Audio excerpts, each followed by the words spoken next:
We are diving deep into The Richest Man in Babylon today. You've given us quite the reading list this time. It's a fun one. Excerpts from the foreword, full chapters, even some, quote, clay tablets, Right. which are letters written thousands of years later referencing the advice in the book. It's a classic for a reason, this book. It is. But can these ancient Babylonian parables on wealth really hold up in our modern world? Right. That's what we're here to find out. I mean, it's a question worth asking, for sure. Yeah. I mean, across time Yeah. and across cultures, Yeah. the pursuit of wealth and financial stability Yeah. seems to be a universal human desire. Yeah. But let's start by Okay. transporting ourselves back to ancient Babylon, Okay. which, believe it or not, wasn't exactly blessed with natural riches. Okay, so no oil fields No. or diamond mines. Right. So then how did they become, Babylon Right. with a capital B? Exactly. That's Yeah. the question. Yeah. It was through Oh. human ingenuity Okay. and planning. Okay. They had to think big, Yeah. massive irrigation projects Okay. to make the land fertile, Interesting. ingenious trade routes. Oh, yeah. And yes, those legendary walls, Wow. they weren't just for show, Oh, I bet. I mean, those walls So- probably make our modern security systems Yeah. look like child's play. Absolutely, child's Yeah. play. Yeah. But there's a Okay. deeper meaning here. Okay. The book uses those walls Mm-hmm. as a metaphor for financial stability. Oh. It's like saying Okay. you need strong defenses, Yeah. both literally for your city and figuratively for your wealth. Okay, I'm starting to see the connection here. Yeah. So in this city of ambitious builders, Yeah. we meet Arkad, Yes. the richest man in Babylon. The man. Now, the book tells us he started from humble beginnings. Yes, he did. But what's really interesting is Okay. how he climbed the ladder to wealth. Right. It wasn't just luck or inheritance. Right. He learned from his mistakes, Okay. and he applied a key principle, Okay. consistent saving. Oh. He committed to setting aside a portion of his earnings, Mm-hmm. no matter how small, Oh, okay. before spending on anything else. Okay. It was this disciplined habit Yeah. that formed the foundation of his wealth. So, like, the pay yourself first Yes. concept we hear so much about today. Exactly. That's fascinating how that wisdom It is fascinating. has stood the test of time. Yeah. And get this, the king himself asks Arkad to teach his principles to the people. That's right. So clearly this wasn't just about individual wealth, it was Right. about the prosperity of the entire city. Exactly.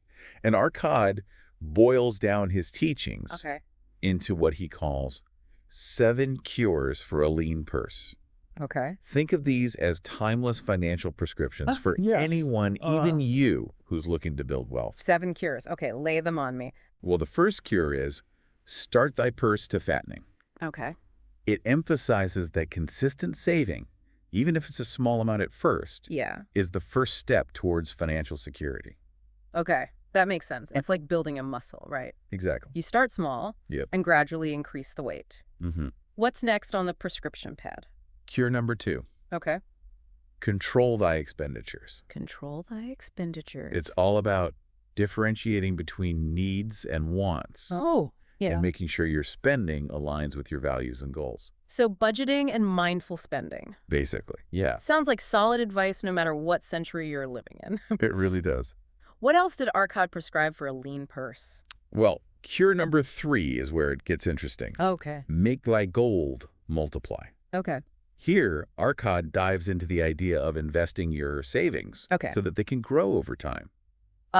So it's not just about saving, it's about putting your money to work. But weren't investment options pretty limited back in ancient Babylon? Yeah, that's a great question. What exactly did they invest in? Well, they didn't have stock markets or mutual funds. Yeah.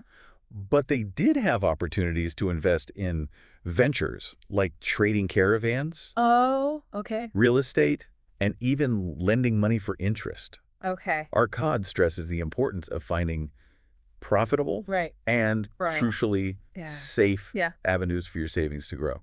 So even back then, Even back then. they were thinking about diversification Yeah. and risk management. Mm-hmm. Smart. Yeah. What's the next cure? Cure number 4 Okay. focuses on protecting your hard-earned wealth. Guard thy treasures from loss. Okay. Arkad warns against risky schemes Mm-hmm. and emphasizes the importance of seeking advice Okay. from knowledgeable experts Yeah. before making investment decisions. Ah, so even in ancient Babylon, there were those tempting get-rich-quick schemes. Always. I guess some things never change. You got it. Human nature is remarkably consistent across the ages, Yeah. but Arcade stresses that true wealth Okay. is built through patience, Yeah. discipline, and informed decision-making. Makes sense. Yeah, Slow and steady wins the race. right. Right. Yeah. Okay, so this is where I think it gets particularly interesting for you. Oh, Cures 5 and 6 deal with creating a secure foundation for your future. you're talking about make of thy dwelling a profitable investment Exactly. and ensure a future income. Yes. Arcade believed that owning your home wasn't just about shelter. It was a way to build wealth and stability. It is. And planning for your future income, Mhm. whether it's for retirement or Yeah. to protect your family, Yeah. was just as crucial. He was essentially saying, think long-term, folks. Yeah. Don't just live for today, plan for tomorrow. Oh, I love that. Yeah. It's like building those financial walls we talked about earlier, Yes. but for your future self Why and don't you- your loved ones. Exactly. Okay, we've got one cure left. We do. What's the final piece of advice Arcade gives? Cure number 7 Okay. is all about personal growth. Increase thy ability to earn. Okay. Arcade believed that continually learning new skills Mm-hmm. and expanding your knowledge base Yeah. would ultimately lead to greater earning potential. So it's not just about managing money, it's about investing in yourself, too. Absolutely. It's a holistic approach to wealth creation. Okay.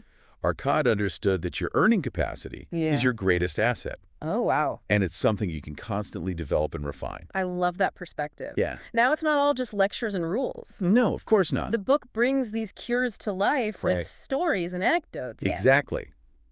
Remember Algamish, the wise moneylender? Oh, yeah. His advice to a young Arcade Mm-hmm. plays a pivotal role in his journey to wealth. Yeah. And then there are the stories of Arcade's own early financial mistakes. Yeah. Yeah. Relatable cautionary tales Yeah. that teach valuable lessons. Yeah. That's what I love about this book. Yeah. It doesn't just tell you what to do. Mhm. It shows you through these engaging stories. Yeah. And speaking of stories, there's one chapter that really caught my eye. Yeah. Meet the Goddess of Good Luck. Oh, yeah. It made me wonder, is it really all down to luck when it comes to wealth? That's where things get really interesting. That's where things get really interesting. The book tackles this whole idea of luck head on, Okay. and it offers a perspective that might surprise you. Okay. I'm intrigued. Spill the tea. Right. Is it all just dumb luck or is there something more to it? Well, the book argues that while luck certainly plays a role, Okay. it's not the deciding factor. Okay. It's about recognizing and seizing opportunities when they arise. Okay. In other words, Yeah. it's about being prepared, being proactive, Okay. and making your own luck. Okay. So it's not just sitting around waiting for a winning lottery ticket to fall into your lap. Exactly. The book uses this brilliant story Okay. of a farmer who stumbles upon a purse of gold. Oh, wow. You'd think that's the ultimate stroke of luck, right? Yeah. I like it. But then he misses out on a lucrative business deal Oh. because he's so focused on that one lucky break. Ouch. Missed opportunity. Right. I can practically feel the facepalm moment happening. It's a powerful lesson about the importance of staying alert, Okay. keeping your eyes open for possibilities, Mhm. and not letting a single lucky event Right. blind you to other opportunities. Okay. It makes you wonder, Yeah. what opportunities might you be overlooking in your own life? Okay. That's a little too close for comfort. Right. Yeah. Time to do some soul searching. Yeah. But before I spiral, Sure. let's move on to something a little more concrete. The 5 laws of gold. Ah, yes. These are presented as ancient wisdom, Right. passed down through generations, They are. and they sound like the real deal. They absolutely are. These laws distill the essence of wealth creation into 5 concise principles. Okay. Think of them as the golden rules Okay. for building lasting financial security. Right, let's break them down. What's the first law? Law number 1. Gold cometh gladly, and in increasing quantity to any man who will put by not less than 1/10 of his earnings to create an estate for his future and that of his family. Okay. In other words, pay yourself first. There you go. That echoes Arcade's first cure. It does. Right. Yes. Saving is the foundation. Exactly. It's about consistently setting aside a portion of your earnings, no matter how small, Okay. before you even think about spending. Right. This creates a habit of prioritizing your future financial well-being. Okay, law number 2. Gold laboreth diligently and contentedly for the wise owner who finds for it profitable employment, multiplying even as the flocks of the field. So put your money to work, find investments that will grow your wealth. Yes. But what exactly did profitable employment look like in ancient Babylon? Well, think about it.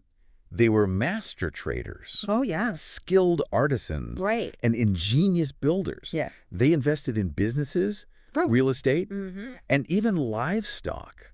Interesting. Anything that had the potential to generate income Right. and increase in value over time. Got it. So it's about finding smart, productive ways to make your money work for you. Exactly. Okay, what about law number 3? Gold clingeth to the protection of the cautious owner, who invests it under the advice of men wise in its handling. The importance of seeking expert advice. Yes, Don't be afraid to learn from those who've already achieved financial success. precisely. It's about recognizing that you don't have to figure everything out on your own. Right. There are people who have walked the path before you, Yeah. and their wisdom can be invaluable. So mentors, financial advisors, even podcasts like this one. There you go. All right, what's the next golden rule? Law number 4. Gold slippeth away from the man who invests it in businesses or purposes with which he is not familiar, or which are not approved by those skilled in its keep. Okay, so don't put all your eggs in one basket. Right. Diversify your investments Yeah. and stick to areas you understand. Exactly. It's about avoiding those shiny, Yeah. too good to be true opportunities Yeah. that promise overnight riches. Yeah. Remember, slow and steady wins the race. Okay, last but not least, what's law number 5? Gold flees the man who would force it to impossible earnings, or who followeth the alluring advice of tricksters and schemers, or who trusts it to his own inexperience in romantic desires and investment. Wow, that's a mouthful. But I think the message is clear. Don't be greedy. Right. Don't fall for scams. Right. And be realistic about your expectations. Absolutely. It's a cautionary reminder that sustainable wealth is built through patience, Yeah. discipline, and a healthy dose of skepticism. Okay. Now, the book doesn't just preach these laws. Right. It demonstrates their power through compelling stories. Right. Think about the story of Nomasir, Oh, yeah. who starts with nothing but ambition. Oh, I love this story. He's like the ultimate underdog. He is. You know, he makes some initial mistakes, He does. but then he kicks himself up, yeah. learns from his experiences, Yeah. and ultimately achieves financial success. It's so inspiring. His story shows that it's not about being perfect. Yeah. It's about having the resilience to learn from setbacks Right. and keep moving forward. Okay. Now, speaking of compelling stories, Yeah.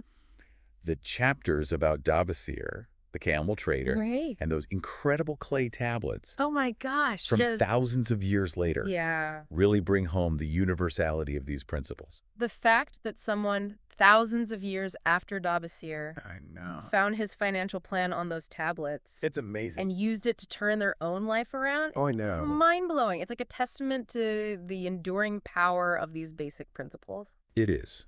Yeah. Dabasir's journey from extravagance to slavery and back to freedom is a classic tale of redemption through financial discipline. Oh, yeah. The meticulous records that he kept Right. on those clay tablets Yeah. show a clear commitment to tracking his income, Okay. his expenses, and his debt repayments. It's like he was following a proto-budgeting system. He was. His story reminds us that no matter how dire your financial situation may seem, there's always a path back to stability and prosperity. Absolutely. And let's not forget those letters from Alfred Shrewsbury in the 1930s. Ah, yes. Talk about a blast from the past. I know. To think that someone in relatively modern times applied these ancient Babylonian principles and found success, it's incredible. Shrewsbury's story is a powerful reminder Yeah. that these principles transcend time and culture.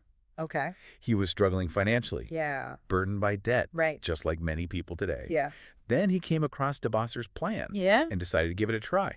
And it worked. He did. He and his wife managed to pay off their debts, Yeah. start investing, and build a more secure financial future for themselves, That's right. all thanks to a plan devised thousands of years earlier.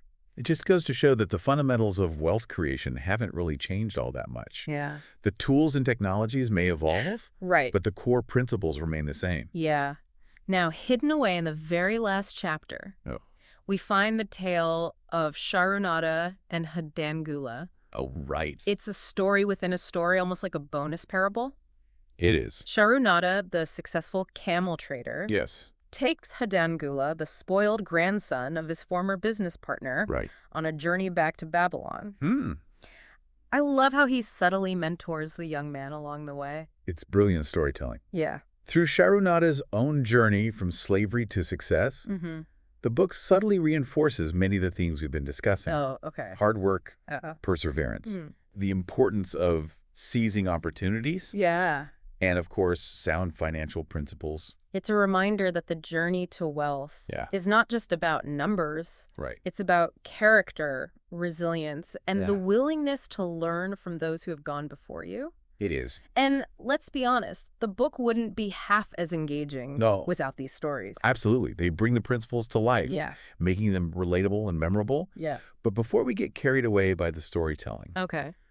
we have to remember that Babylon wasn't just a mythical city of gold and riches. Right. It was a real place Yeah. with real people Yeah. facing real challenges. Right. That historical sketch at the end of the book Yes, really grounds the story it does. and reminds us that the Babylonians were innovators and builders. They were. They weren't just dreamers. They were doers. Yeah. They built those incredible walls. Yeah. They engineered irrigation systems to make their land fertile. And they developed sophisticated systems of trade and finance. And all of this wisdom preserved for us through those clay tablets I know, right? shows that the principles of wealth creation are truly timeless. They are.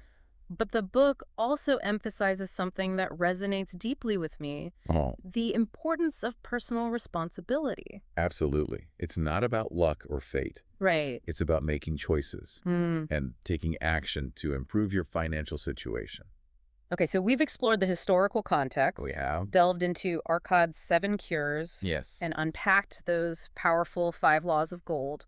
But before we wrap up this deep dive, Right. and I think it's worth circling back to the idea that resonated most with you at the beginning, Oh, yeah. the metaphor of the walls of Babylon as a symbol of financial security. That metaphor is so powerful because it connects our innate human desire for safety and protection to the realm of personal finance. It connects that human desire for safety and protection to the realm of personal finance. Just like those walls shielded the Babylonians from invaders, sound financial principles can shield us from the uncertainties and challenges of life. It's like building our own financial walls Yes. through saving, investing, and planning for the future. Yeah. Brick by metaphorical brick. Exactly. It's a continuous process, just Yeah. like managing your finances. Yeah. You can't just set it and forget it. You need to be actively engaged, making adjustments as needed and adapting to changing circumstances. It makes you realize that financial security isn't a destination. Right. It's a journey. It is a journey. Okay, so we've talked a lot about building wealth. Yeah. But I'm also curious about the purpose of wealth, Sure. according to this book. Yeah. Is it just about accumulating a giant pile of gold coins? That's a great question. And I think the book offers some subtle yet profound insights on this. Okay. It's not just about hoarding wealth for its own sake. Yeah. It's about the peace of mind, Yeah. the freedom and the opportunities that financial security can provide. Right. Remember what Arcad said. Yeah. He wanted a fat purse so that he could enjoy life's riches, Yes. travel, spend time with loved ones, Yeah. and be generous to those in need. Exactly. It's about aligning your financial goals with your values and aspirations. Right. It's about using your wealth to live a more fulfilling and impactful life. And I think that's a really important takeaway for our listeners today. Yeah. It's not enough to just learn the mechanics of saving and investing. Right. It's also about reflecting on your why. Mhm. Why do you want to be financially secure? What kind of life do you want to create for yourself and those you care about? Those are powerful questions. Your answers will guide your financial decisions Yeah. and help you stay motivated on your journey.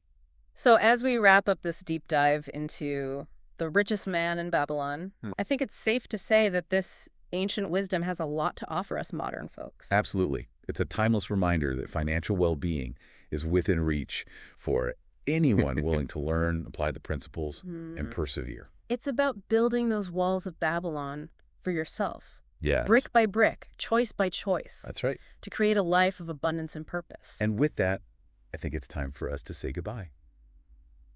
For now. Yeah. But remember, Yeah. the journey to financial freedom doesn't end here. It's up to you to take that next step.